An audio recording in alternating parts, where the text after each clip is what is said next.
Bradford, Central Florida, regional something. Yep. City of Everglades got pulled. Green Cove Springs, LaBelle. Perry got pulled. Dixie. Hardy. Hendry. Did you see Hendry? Yeah. Highlands. Yep. Jefferson. Levy. Drop these. It's pronounced Levy. I'm Jewish, so. Alright, pal. Jefferson.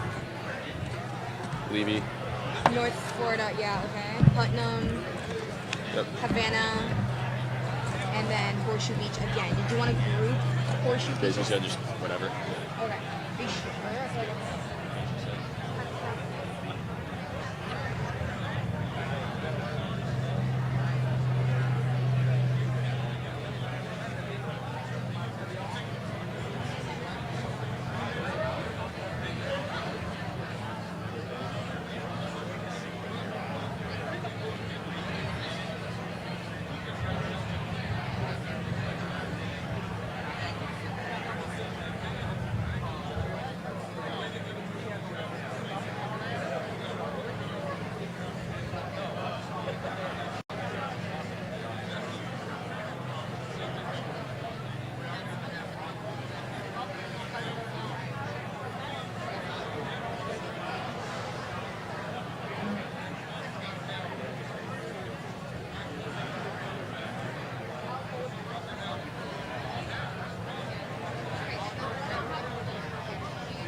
Hey, how are you? Good to see you. Good to see you. Yep. Thanks, You seen the statue yet? Hey, good to see you.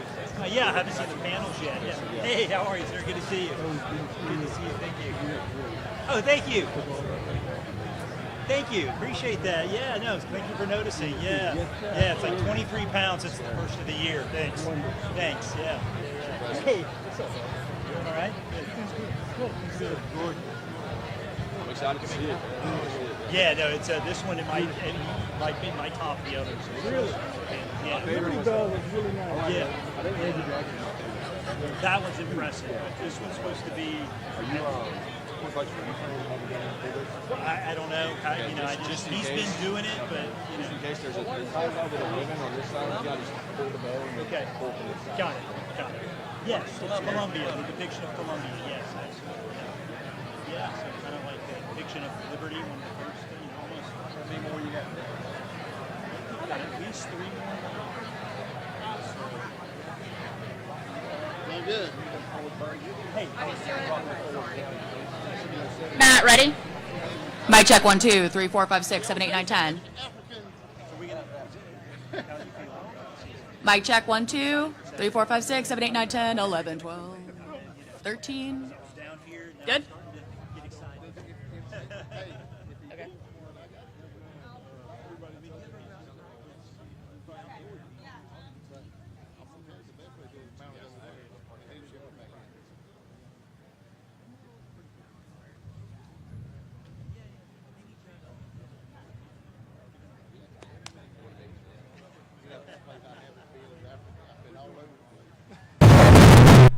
Hey everybody, thank you for coming out today. We're going to begin shortly, so if I could have everybody take their seats, silence your cell phones please, and then at the end, if we do have time for questions from media, that's only going to be from credentialed media right here. Thank you guys.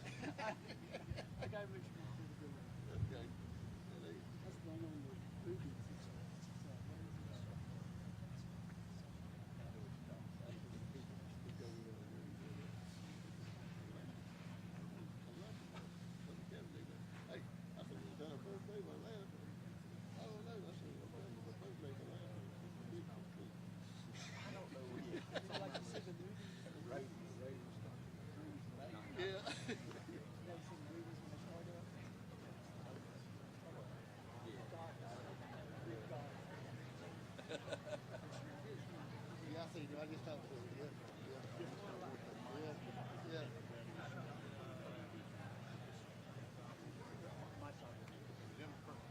Them hunts supposed to go on. Yeah, I don't even wait for the boss. And, You know,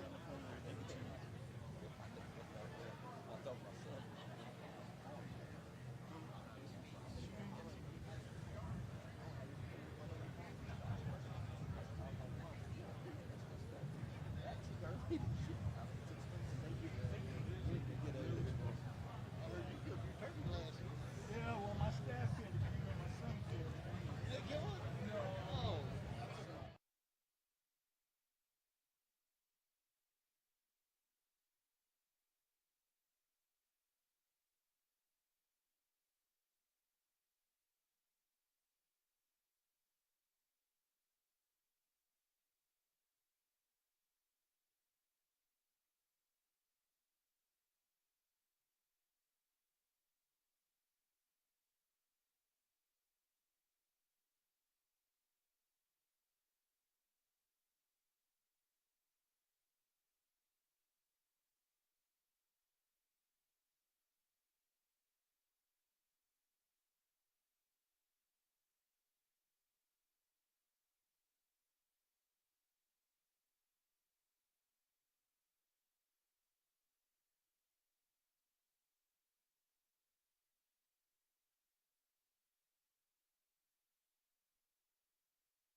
Good morning. Great to be in Columbia County. We obviously have an unveiling, and we have other things we're going to do, but rather than me wax poetic while you guys are wondering what the hell's underneath that, I'm just going to unveil it now. So we're going to see. How do you do this? Okay. Pull this.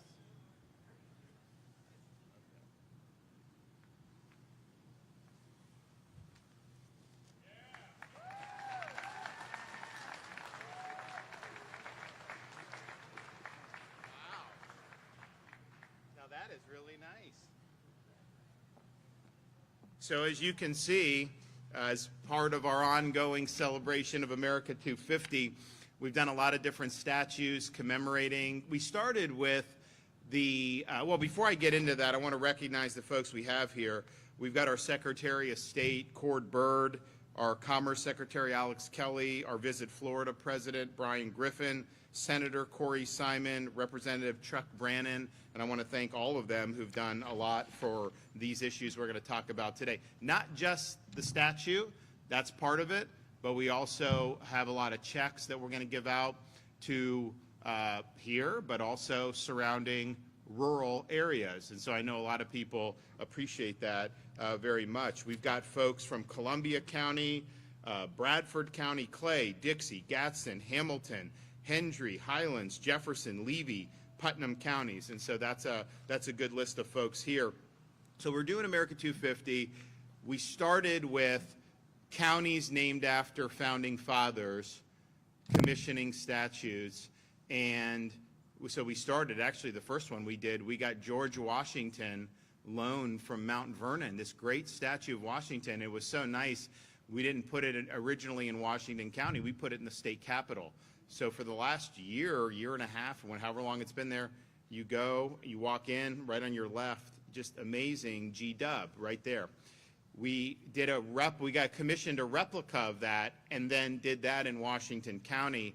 We also did Hamilton and Hamilton County, Madison, James Madison and Madison County, Jefferson and Jefferson County, Ben Franklin, Franklin County, and even down in the Florida Keys, we did James Monroe. You know, when you have other states in this country taking statues down, it's a buyer's market for us to be putting them up. And so we took advantage of that. And America 250, who'd have thought you could get Alexander Hamilton and James Madison at a discount? But here we are, so we did it. And so as we were doing that, you know, we appreciated the founders and the names, but we also recognized there were other things that represented the spirit of 1776 and that had a connection to Florida. So we did people who have really exemplified the spirit. So I was just down at Florida International yesterday for an announcement on our emergency management student pipeline to help train future emergency managers, which our state does a very good job of obviously responding these things. There's something developing out there now. We'll watch it. You know, we're ready, but hopefully we don't have to worry about anything this year, but we might. And so you get ready. But when we were going down there, we passed the Ronald Reagan Presidential House at FIU, and so that had been named after President Reagan, I think 10, 15 years ago. Well, we were able to commission a Reagan statue there. And so he was somebody who would come to South Florida and rail against communism, and people loved that down there because they had escaped from communism. And so he would tell tales. I mean, one of the stories he told was, you know, Castro would give these like 4-hour-long speeches, and he would just drone on, hate America, all this, talk about the Marxist cliches and everything. But, you know, you've got this captive audience. If you kind of get up and leave, they could shoot you. So people didn't really do it. So that was just, it was almost outside of Cuba, just viewed as comical because it was so ridiculous. But that's what he would do.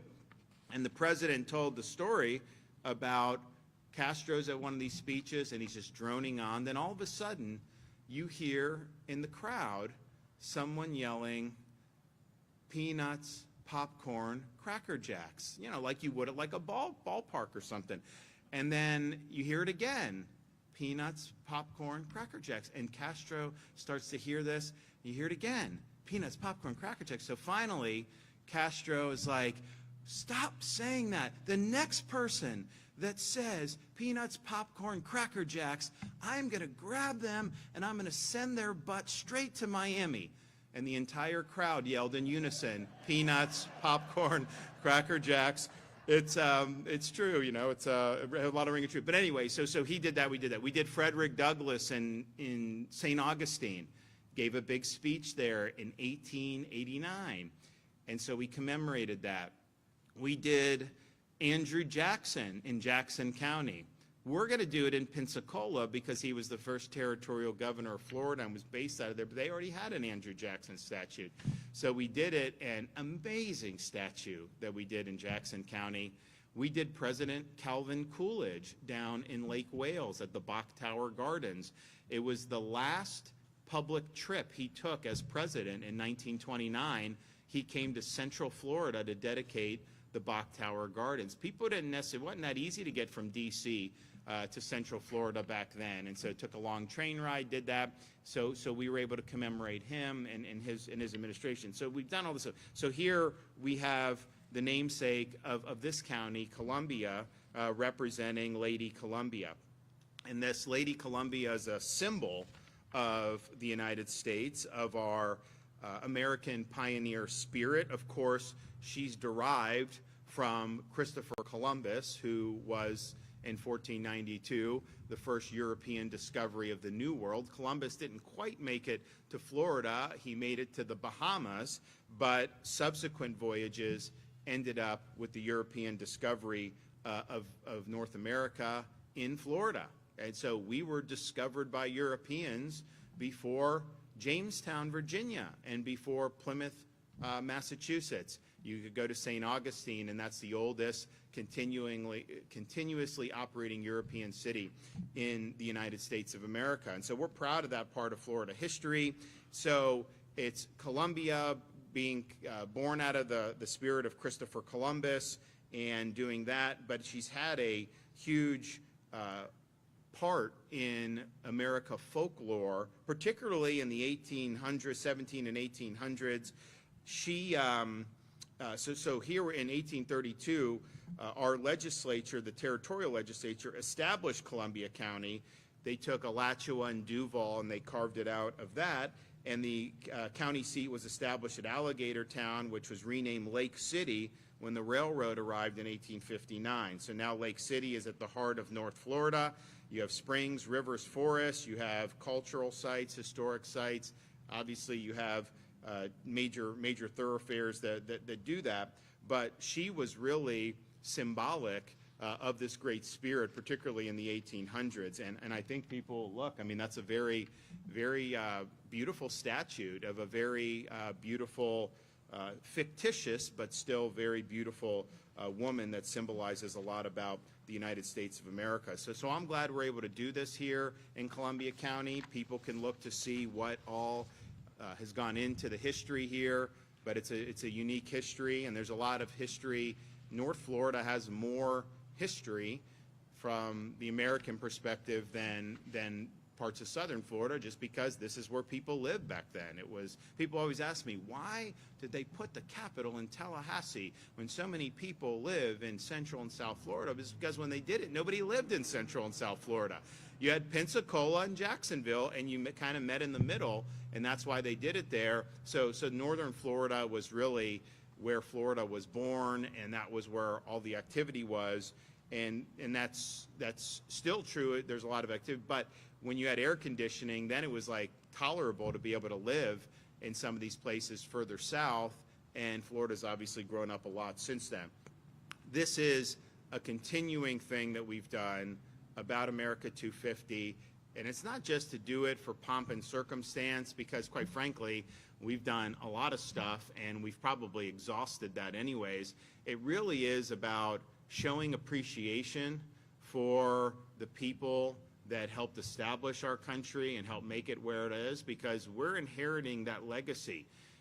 We didn't do that. We were gifted that from previous generations, and we were gifted better than any other place on the face of the earth. And so we should appreciate that. I know there's some people, all they want to do is denigrate the founding of the country. They want to talk about, oh, America is so bad, and we're a country that has grown up a lot. We've had a lot of challenges, there's no question, but show me another country founded on more solid foundations, and show me another country that has given so much opportunity to so many people. I think it's important that people understand that, appreciate what went all into that, but then to look, okay, 250 from here, where are we going to be in 250? Like, we won't be here, but where's the country going to be 250? And I can tell you, if we conduct ourselves, not just in government, but in civic culture and all these other things, if you conduct that and you're guided by these enduring principles that make America unique, 250 years from now, we're probably going to be in pretty good shape. If we throw those principles overboard and embrace some of these failed fads that you see, and we don't have our compass set to true north, well, then who knows what 250 years from now will do. The founders studied all of history. There's nothing new under the sun. They saw what had been tried and failed for hundreds, or if not thousands of years of recorded history, and America was going to be different. And they put their stake in the ground. They pledged their lives, fortune, and sacred honor. But they knew what wouldn't work. They understood human nature. They understood where our rights come from. And they understood the proper role of government. Our lives now are so much different. We're now debating things like artificial intelligence and autonomous vehicles and all these things where smartphones, you can look up anything you want. They obviously didn't have that in 1776. They had, quill pens. They would write letters. They would go on horseback. So it was a much different environment.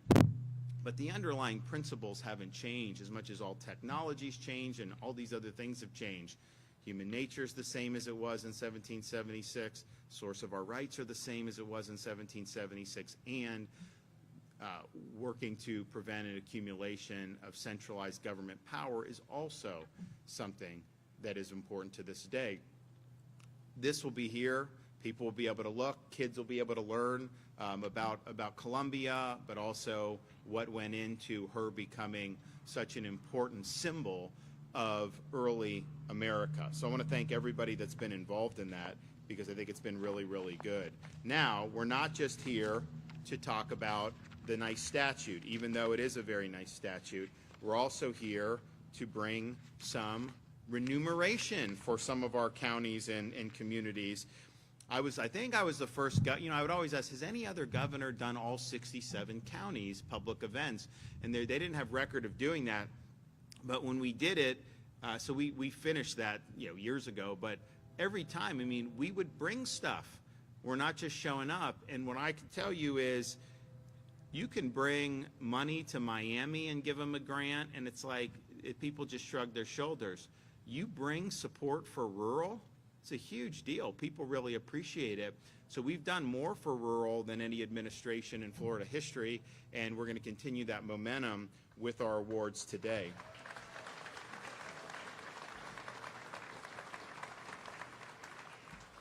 So today, in addition to unveiling this beautiful Columbia statute, I'm happy to announce the award of nearly $15.5 million to 22 small and rural communities to support infrastructure investments and community development projects all across particularly northern Florida, but rural Florida.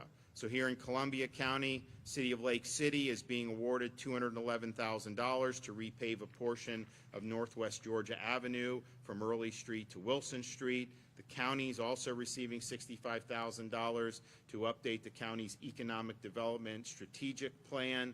Other awards through the Small Cities Plan, City of Avon Park, $2.1 million, sanitary sewer lift station and sewer line replacement.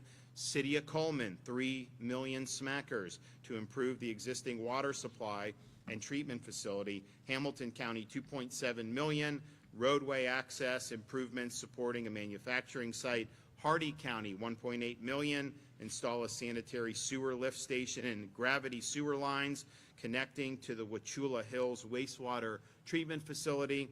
Town of Bronson, $1.3 million to construct water distribution, wastewater collection, and street paving improvements supporting a Habitat for Humanity subdivision. Town of Horseshoe Beach, $3 million to complete drainage improvements along State Road 351, one of our emergency evacuation routes. Other awards to the Community Planning Technical Assistance Grant Program include awards to Bradford County, Central Florida Regional Planning Council, City of Everglades, City of Green Cove Springs, City of LaBelle, City of Perry, Dixie County, Hardee County, Hendry County, Highlands County, Jefferson County, Levy County, North Florida Economic Development Partnership, Putnam County, Town of Havana, and Town of Horseshoe Beach. And so that is a lot of checks that we are going to do. And I know, do we have the checks here? Or are you guys going to? Okay.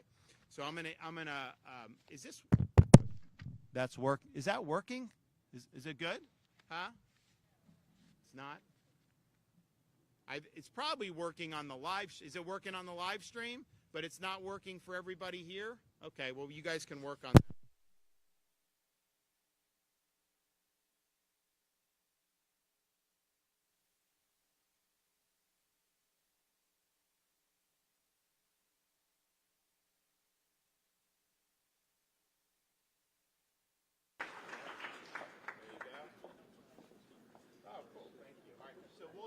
Cycle through. We're not going to do photos just because we've got so many. So you guys take City of Coleman.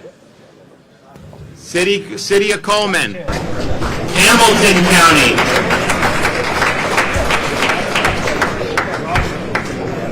Hamilton.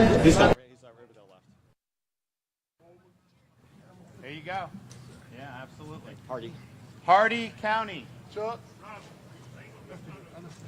Sir. Hardee? There you go. Yeah. Thank you. Appreciate it. Town of Bronson. And Horseshoe Beach. Horseshoe Beach.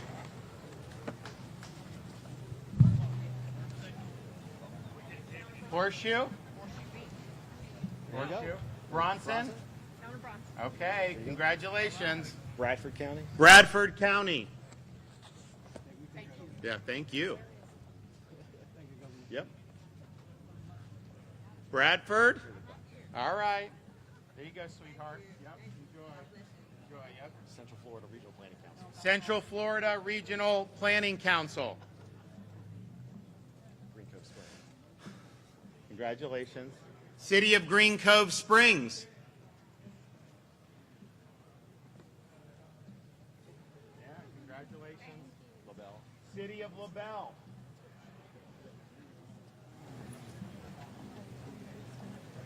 Thank you, sir. Perry. Senator.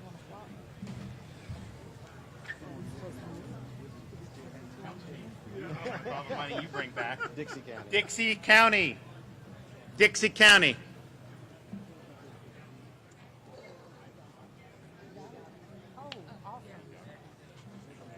And, another Hardee. Hardee County. Thank you, sir.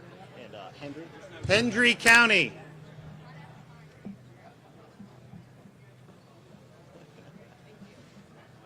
Highlands. Highlands County.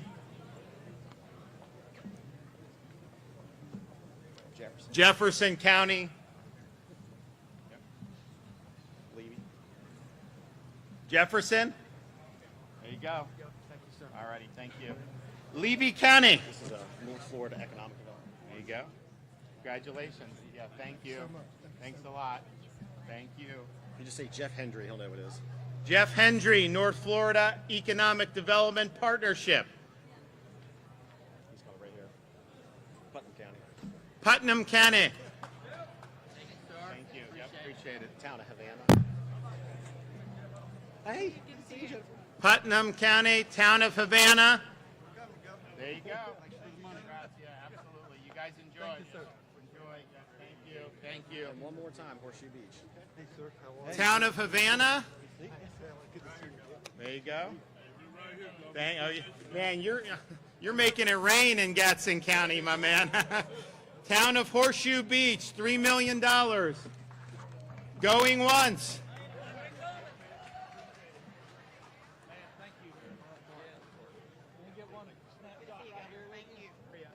Who's going to take it?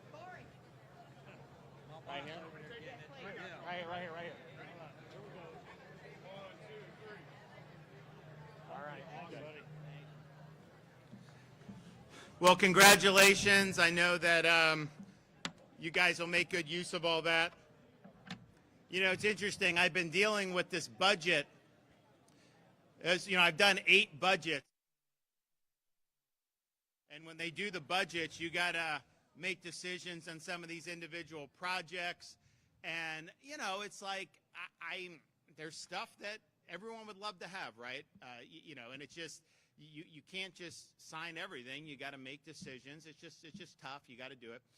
And 2 of the things that I'm proud of, one, if you take all of Florida's debt from like the time this county was founded or shortly thereafter till I became governor, we've paid off 52% of our taxpayer-supported debt. I mean, imagine if that was being done nationally. It'd be a different country. The other thing we've been able to do is for 4 straight years, Florida's reduced its budget. So even though we're doing all this money, even though we're doing infrastructure, and we just did $1.56 billion in our teacher pay categorical, we're doing Springs Renourishment, Everglades, which is massive, doing all of that, we've still reduced it 4 straight years, and that's in a period of inflation. So things can get more expensive, obviously, for everybody, but projects get more expensive too. So we've been able to do that, and I'm really, really proud of that. But, you know, you look at some of these things, you got to make decisions, and I kind of chuckle when I see some of the grants we just did today. Not that they're not helpful, but like a Corey Simon, I mean, this guy's brought back like hundreds of millions of dollars to these rural counties. I mean, I got to the point, I'm looking at the budget, Simon. I'm like, man, how can you get that much stuff in the budget? And I approve most of his stuff, too. And, you know, and I'm looking at some of the stuff for Hardy and Wauchula.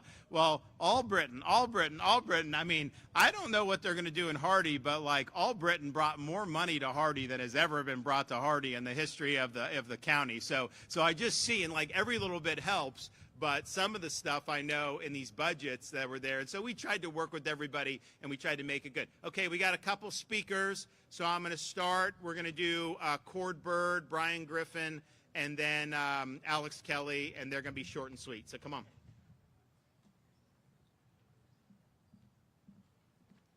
Well, good morning, and thank you, Governor. I'm Cord Bird, Florida Secretary of State, and sorry to disappoint. I don't have checks to give out, but I do have a couple thoughts on Lady Columbia. You know, we've, as the Governor mentioned, we've been celebrating America 250 for really about 2 years now, and we've done more than any other state. Some states barely did anything. Some states stopped at July 4th. We're making this a year-long celebration, and it's been a real honor to work on getting these statues in place. Florida has billed itself as the 14th colony. When you think of the Revolutionary War, you really don't think of Florida, but there was a major naval battle in Pensacola in which the Spanish helped defeat the British Navy there, and then the last naval battle of the Revolutionary War took place off of Cape Canaveral. So Florida did have a role. Lady Columbia was America's first national mascot. She was a sign of strength during the Revolutionary War, and she represents the ideals of liberty and justice. And many American institutions are named after Lady Columbia. Columbia Pictures, if you know at the beginning, that lady that you see, that is Lady Columbia, the District of Columbia, and of course where we are today, Columbia County, Florida. And I want to personally thank you. As I was driving in today, I saw the banners on the light posts on Main Street celebrating America 250, so really appreciate you leaning into that. During World War I and World War II, the military trained in Lake City. Lake City Naval Air Station was established during World War II, and so you know, not only have you contributed during America 250, but in helping America during the World Wars. Fun fact about Columbia County, the Hotel Blanche was Florida's first building with an elevator. So that's a fun fact about this location. And Governor said keep it short and sweet, so I'm going to do just that. But just wanted you to know the celebration continues all year long. We're really leaning into America 250. And for those of you with children, I hope you bring them out and look at these statues and use it as an educational point, because we really do need to to pass along these values that the founders gave to us. So with that, I'm going to pass it off to Brian Griffin, the CEO and president of Visit Florida. Thank you. Thank you, Governor. Thank you, Secretary Byrd. Good morning. My name is Brian Griffin. I am President and CEO of Visit Florida, which is Florida's tourism agency. And it really is an honor to be here in Columbia County as we unveil a statue unlike any other in our statue series. Today, we don't just honor a single founder, we honor Columbia, the personification of America herself.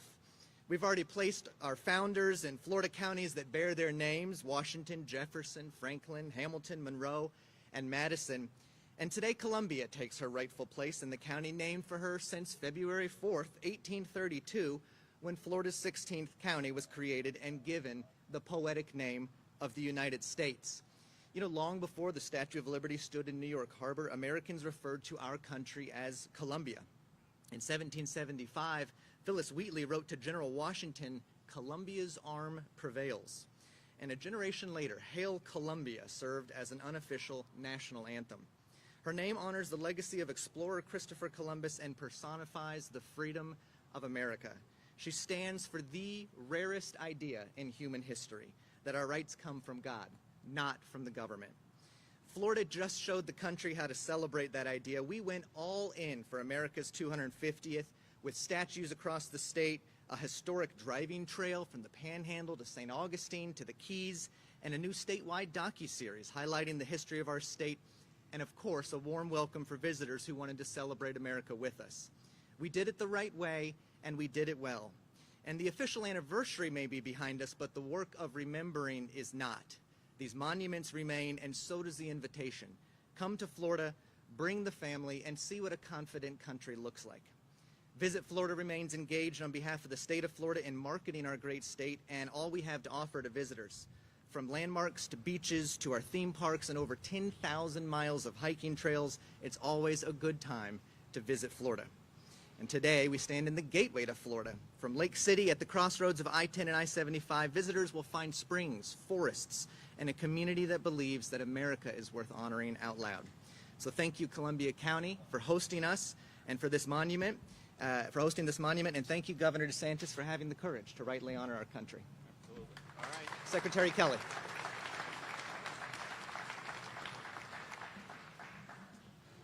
Well, Governor and everyone, thank you so much. Governor, first I got to say, I'm glad I did my bicep curls this morning. That was a lot of checks.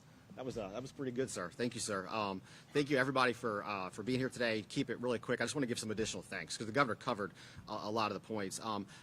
Jeff Hendry from North Florida Economic Development Partnership, wherever you went, I know you're around here, and Okeechobee County Commissioner Terry Burrows, both who lead two of Florida's 3 rural areas of opportunity. You wouldn't believe how much the feedback that we get regarding these grants and the input and insights regarding these communities is driven by just a few really just incredibly volunteer, passionate people, driven people who just really support all of your communities and really help, help inform us tremendously. Senator Simon, Representative Brannon, the legislators who represent these communities, they're on the phone constantly with us. Senator Simon, you're without a doubt the #1 legislator on my cell phone, sir, and so your input regarding these grants is tremendous. And just as we're here in Columbia County, I just want to say, if you don't know what they're doing here in Columbia County, Jennifer Daniels and the team with the North Florida Mega Site Industrial Park, it's a true example of how you can take these grants and grow a vision and create really a unique job creation opportunity for so many people. So I just want to brag on the folks here in Columbia County. You're doing some amazing things. Lake City, again, Governor, thank you so much for your support. Okay.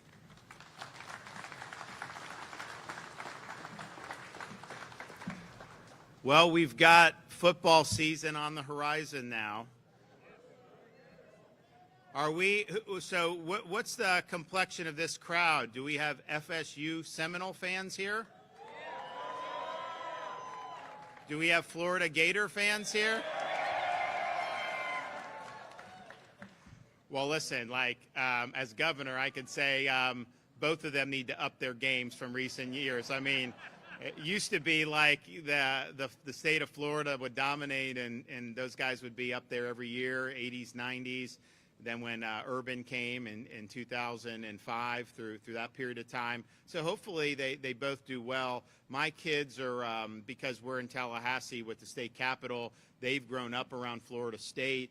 and they've become fans. But I will tell you, after the last 2 seasons, they're not as optimistic as they had been 2 years ago with the hope and everything. So we'll see what happens. Hopefully, Florida gets it back in gear as well. I think that seems like they made a positive coaching change, but we'll be rooting. And then, Miami's not a state school, but they had a good year last year, and they very well may be good going forward this year. So we'll just have to wait and see. But it's an exciting time of year to be down here. A lot going to be going on, and we look forward to it. All right, we got any questions back there?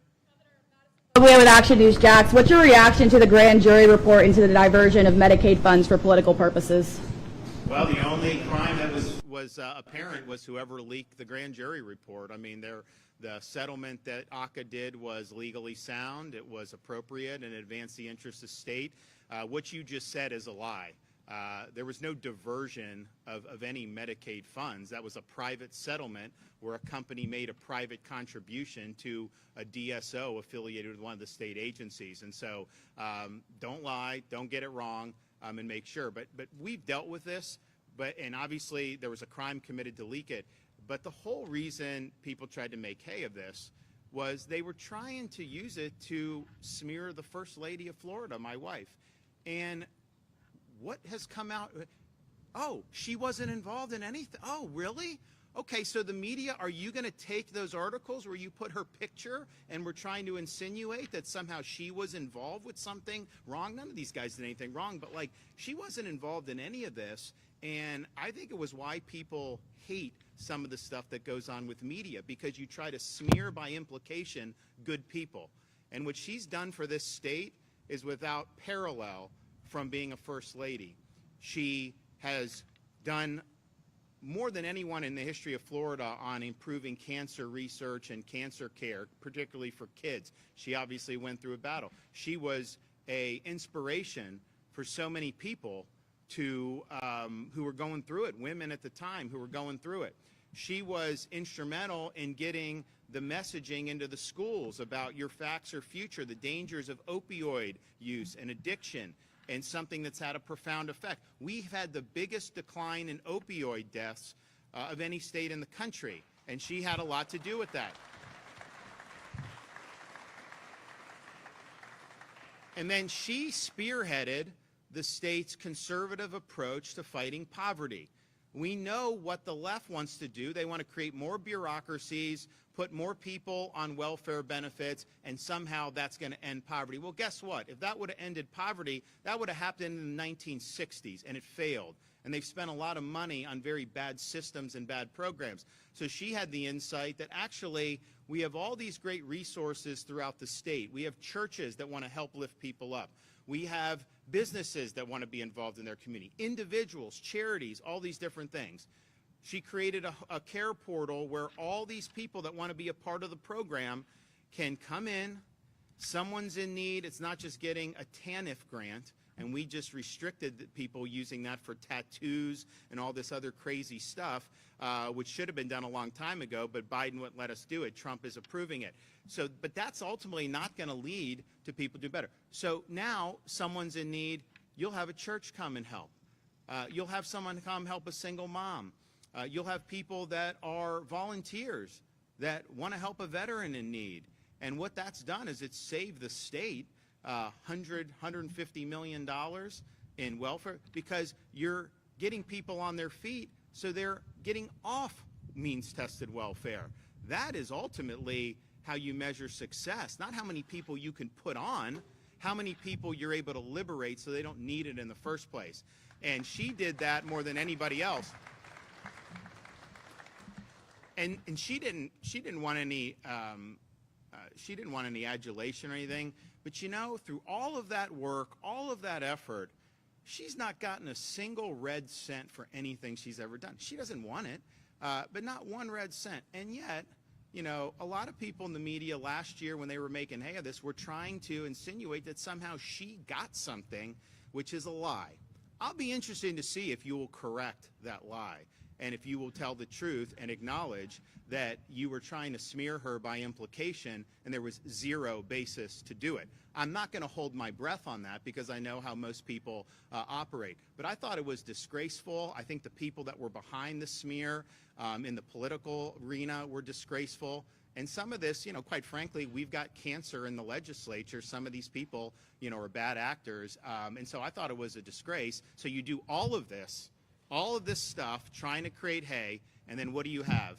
You have something that was leaked, that was a crime, and then no other offenses found. And I said at the time, like when this came out, I looked to see what they were alleging. I reviewed what ACA did, and it was legally sound, it was appropriate, and it was consistent with the state's mission. And that was true then, and it's true now.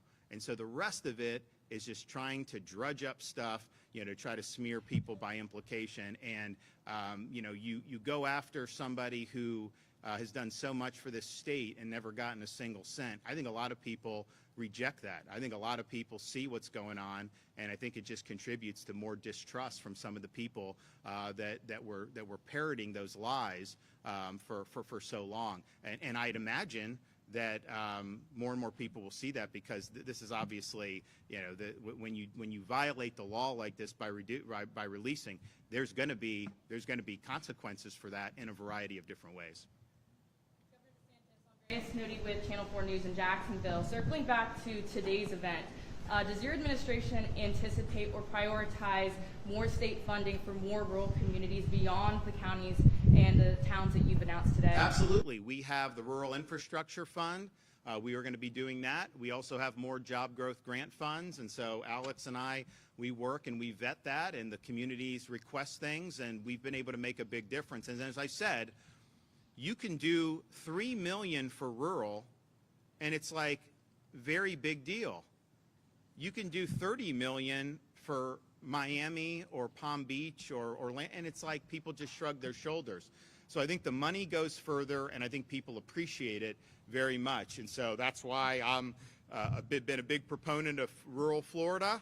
We're continuing to do it. We've put, we've done a lot on a lot of different things, but if you look at all the land we've put in conservation with our Florida Wildlife Corridor, I mean, it goes from Southwest Florida all the way up the spine of the state. It's the biggest conservation project anyone's ever done. You look at what we've done to help preserve family farms with the Rural and Family Lands Program. Because, people will say, like, they're selling the farmland to a developer or something. Well, the farmers are making money by doing that, and so it's not easy to farm. But if you can do the rural and family lands where they're able to get compensated from the way they do the easements and all this other stuff and put in conservation, they can keep it in agriculture and keep it in farming. And I know Corey's been supportive of that, and we've done a lot of different things in that level. So rural Florida's got a lot of great opportunities ahead of it. I was telling, someone was talking about, like, we get some car manufacturing in Florida. We've really, and we did, I think in like the 20s, they had it for a little bit. They did some parts in the 60s, but really since the auto boom, where you started to have Toyota and all the other foreign companies come and build cars in America, and the auto production's expanded beyond just Detroit, Florida hasn't gotten any of that. And I think it would be really cool to do, but like, what better place to do it than North Florida? I mean, you have great routes to be able to get it where you need to go and everything. And so if that could happen, I think it would be really good.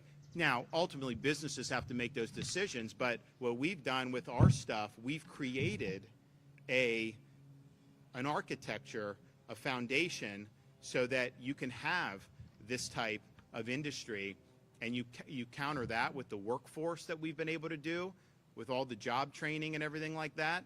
There's never been an era in Florida history where we've done vocational education the way we've done in these last 7.5 years. We wanted to be number one. When I got in, we're like, okay, we got to be number one in workforce education by the year 2030, because we looked where we were, and we were in the bottom half of states, and we said, well, to get to one, probably can't do it in 2 4-year terms. Well, we were wrong about that.